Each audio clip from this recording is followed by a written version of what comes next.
pembuka kerajaan peringkat Persekutuan. Kepalanya di Putrajaya, ekornya di Sarawak ini. InsyaAllah. Sarawak penting kerana Sarawak ada 30 kursi parlimen. 30 kursi parlimen. Berbanding Kelantan hanya ada 14 kursi parlimen. Kelantan campur Terengganu baru sama dengan Sarawak. Ya. Bermakna dua negeri semenanjung sama besar ataupun sama kuat dari segi bilangan kursi dengan Sarawak. Kerana itu Sarawak penting. Dan jika kita menganggap Sarawak ini penting, kita kena ubah sedikit orientasi minda kita. Jangan lagi berpusat kepada semenanjung, ya. Jangan lihat semenanjung sebagai terasnya, tetapi lihat Sarawak juga adalah boleh muncul sebagai faktor yang dominan dalam perubahan politik negara. Kalau tuan-tuan mempunyai minda ini, oleh itu kita kena bangkitkan penglibatan semua pihak dalam perubahan politik di Sarawak. Ya, hari ini kita lihat sebagian besar petugas PAS ialah orang-orang kita. Ya. Orang-orang kita di luar sana masih ramai. Yang kita kena libatkan mereka, kena masukkan mereka dalam arus perjuangan kita. Ya. Jadi kita nak penglibatan kaum Iban, kaum Dayak, kaum Melanau, kaum-kaum yang lain lebih besar dalam perjuangan kita. Dan nanti mungkin dalam bengkel tuan-tuan boleh bincang dan dalam pembentangan kertas nanti saya akan sentuh semua. Dalam pilihan raya yang lepas di Sarawak, Perdana Menteri Datuk Seri Najib telah menjanjikan lebih daripada 1 bilion projek pembangunan segera untuk kemenangan pilihan raya yang lepas. Senarai projek-projek ini, tuan-tuan saya rasa sudah mempunyainya. Saya tak perlu senaraikan satu persatu. Ya, kalau tak ada lagi, PAS Sarawak kena dapatkan senarai itu ya. 1 bilion projek yang diumumkan ini tak sampai 10% pun yang telah take off. Bermakna ia hanya satu janji kosong. Barisan Nasional, Perdana Menteri Datuk Seri Najib khususnya dalam pilihan raya yang lepas, dekat pilihan raya mereka janji keluar dalam televisyen tetapi tidak dilaksanakan. Kerana beberapa sebab. Satu daripadanya ialah memang tradisi Barisan Nasional berjanji saja, dia tak buat. Ya. Kalau dia buat semua janji dia, kita lebih maju daripada Amerika. Ya, kalau dia buat semua. Tapi oleh kerana dia hanya buat tak sampai separuh, Sarawak masih lagi ketinggalan. Baik dari segi infrastruktur, baik dari segi tahap kehidupan, baik dari segi pendapatan, peluang pekerjaan, dan juga kadar kemiskinan yang masih tinggi. Walaupun Sarawak mempunyai hasil mahsul yang sangat kaya. Dari segi petroleum sahaja, Sarawak sudah cukup untuk membolehkan tidak ada kemiskinan di negeri Sarawak. Tetapi oleh kerana pattern pemerintahan Barisan Nasional ialah mereka berjuang untuk mengaut kekayaan bagi diri mereka sendiri, bertopikkan kebahagiaan rakyat jelata dalam bentuk janji-janji pilihan raya dan lain-lain. Kerana itu mereka mengambil kesempatan itu. Perbezaan dengan PAS ialah kita berjuang untuk kebaikan orang ramai, kerana kita berharap mendapat ganjaran daripada Allah SWT di akhirat, bukan di dunia. Di akhirat, orang yang berbuat baik di atas muka bumi akan diberikan ganjaran yang besar yang dipanggil sebagai pahala. Ini orientasi perjuangan ahli-ahli pemimpin-pemimpin PAS. Kita bukan berjuang untuk mengaut kekayaan. Kalau kita nak mengaut kekayaan, kita berniaga, tak perlu berjuang. Ya, bila dah masuk dalam perjuangan, itu adalah untuk kebaikan orang ramai, yang kita kata sebagai masalah orang ramai. Kalau kita nak kaya, kita jadi nak jutawan, kita berniaga. Ya, berniaga. Tak perlu masuk politik. Tetapi Barisan Nasional, dia masuk politik untuk jadi kaya. Bandingkan Tuan-tuan bawa senarai pada saya, mana pemimpin besar Barisan Nasional dia tak kaya? Dia tak kaya. Ya. Semua jutawan, bukan saja kaya, jutawan. Sebab itu bila dibawa usul mengisytiharkan harta-harta pemimpin, siapa yang mula-mula tolak?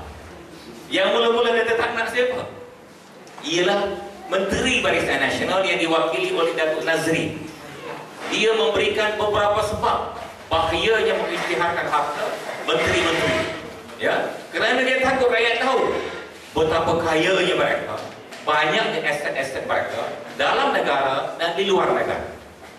Ya, termasuk sekarang ada game dalam Apple, iaitu Aku Jimat. Ya, Aku Jimat. Aku Jimat, kalau tuan-tuan belum main lagi, boleh subscribe. Saya tolong hilangkan game dalam Apple, Aku Jimat. Baru dilancarkan pada 16 Januari. Pada 16 Januari, baru 6 hari.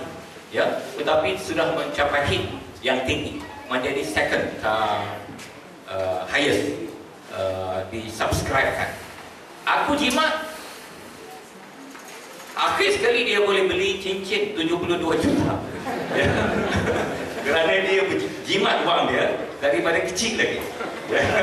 Daripada kecil dia simpan dalam tabung. Akhirnya dia boleh beli cincin daripada Amerika 72 juta ringgit. Ya. Bayangkan kekayaan itu. Ya. Bayangkan hanya letak di jari sudah 72 juta. Belum lagi yang di rumahnya dan lain-lain. Sedangkan pada masa yang sama rakyat begitu menderita. Ada yang sangat naif. Dari segi PTPTN sahaja 300,000 daripada rakyat kita telah di blacklist, di senarai hitam kerana tak mampu bayar pinjaman PTPTN. Jumlahnya 300,000 yang di senarai hitam, tak boleh keluar negara, pasport mereka dirampas. Baru keluar universiti tak boleh bayar hutang, sudah tersangkut dengan hutang sampai nama mereka di senarai hitamkan 300,000 orang. Kerajaan tidak bising bagaimana nak menyediakan peluang pekerjaan kepada graduan ini supaya mereka mampu bayar hutang. Yang kerajaan bising ialah bagaimana nak kutip hutang daripada rakyatnya sendiri. Padahal seorang suami menteri boleh dapat pinjaman, dan pinjaman ini ditandatangani lepas daripada wang digunakan. Lepas beli lembu, tak cukup lagi lah belanja, duit tak habis lagi. Dah beli dah lembu, bukan tak beli, tapi oleh kerana wang terlalu banyak, lembunya tak ada dalam pasaran, maka dia beli kereta Mercedes, pergi round luar negara, percutian mewah, beli kondominium, tak cukup di bangsa, dibeli lagi di Singapura.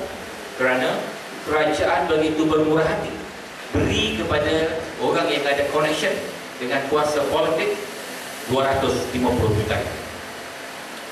Satu masa Imam Nawawi kita semua tahu, salah seorang pemimpin besar, intelektual besar ataupun ulama besar dalam dunia Islam. Imam Nawawi telah dijemput oleh kerajaan untuk memberikan fatwa, untuk mengesahkan fatwa. Boleh tidak, oleh kerana kerajaan Islam masih itu diserang daripada luar, kerajaan memungut cukai yang lebih tinggi daripada biasa.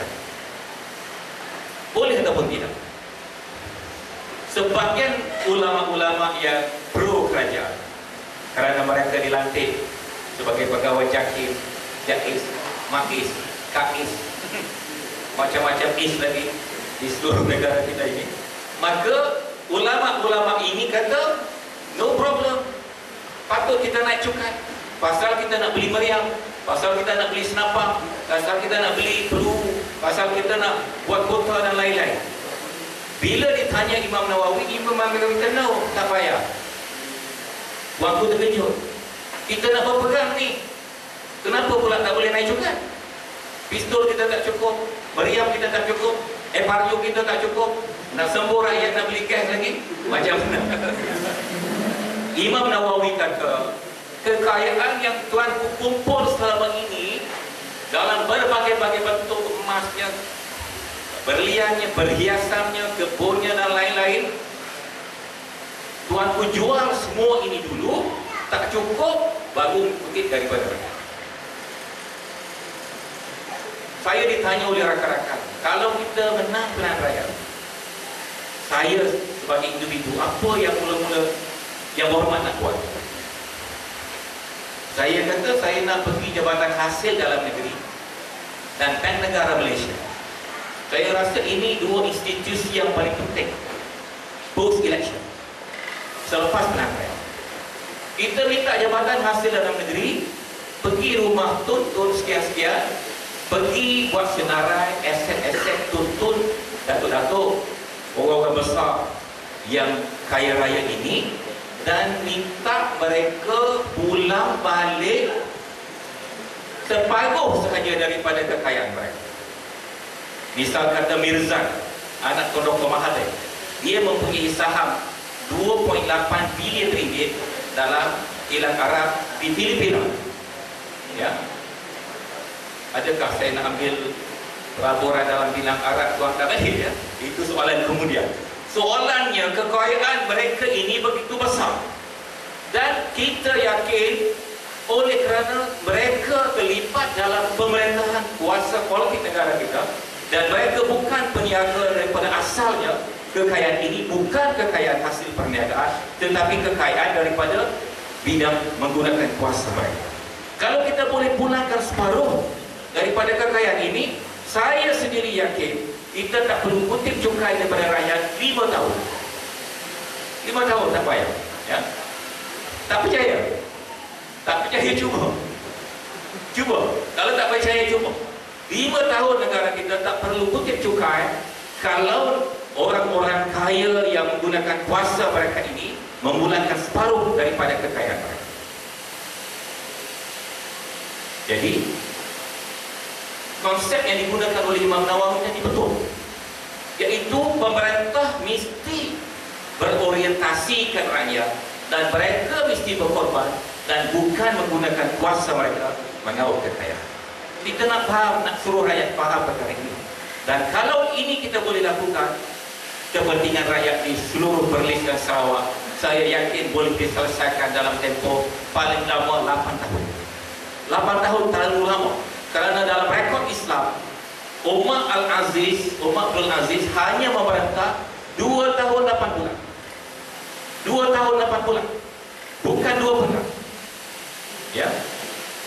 Tetapi oleh kerana kuasa mutlak ada pada pemimpin yang baik seperti beliau, bukan hanya kuasa yang terhad seperti negeri-negeri yang ada pada hari ini yang dikawal oleh kerajaan persekutuan sebelumnya.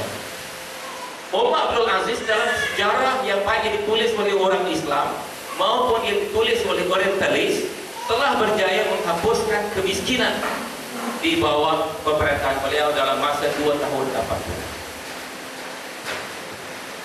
Jadi kalau ini kita boleh lakukan, apatah lagi negara kita begitu kaya hasilnya dalam segi royalti saja.